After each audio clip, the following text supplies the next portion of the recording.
સ્થાનિક સ્વરાજ્યની ચૂંટણીના ઉમેદવારી ફોર્મ ભરવાની અંતિમ તારીખ 11 એપ્રિલને આડે ગણતરીના દિવસો જ બાકી છે, ત્યારે ભાજપ અને કોંગ્રેસમાં ઉમેદવારોની યાદી માટે બેઠકોનો દોડ ચાલી રહ્યો છે.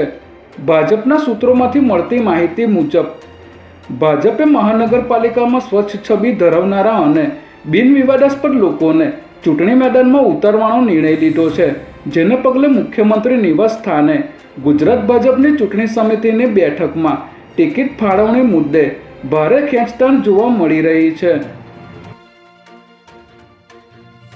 ગોતા વિસ્તારમાં બજરંગ ટી સ્ટોલના માલિક દ્વારા નવો બનાવવામાં આવેલો રોડ ખોદી નાખવામાં આવ્યો હતો, જે બાબત સોલિડ વેસ્ટ મેનેજમેન્ટ વિભાગના અધિકારીના ધ્યાને આવી હતી, ત્યારે જાહેર રોડને મંજૂરી વિના તોડી નાખી અને ગંદકી કરવા બદલ બજરંગ ટી સ્ટોલના માલિકને 1 લાખનો દંડ ફટકારવામાં આવ્યો છે.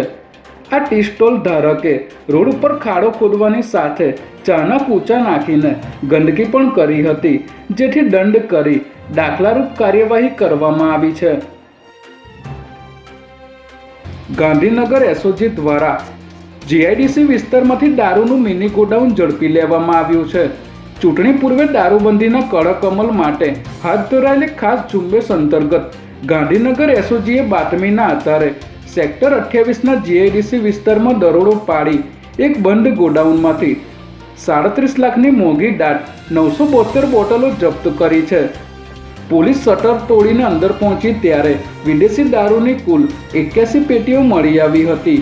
આ મિની ગોડાઉનનું કનેક્શન અમદાવાદના કુબેરનગર સાથે હોવાનું સામે આવ્યું છે, ત્યારે આટલી મોટી માત્રામાં ઇમ્પોર્ટેડ દારૂ કોણે મંગાવ્યો હતો અને તે કોને સપ્લાય કરવાનો હતો તે દિશામાં પોલીસે તપાસ તેજ કરી છે.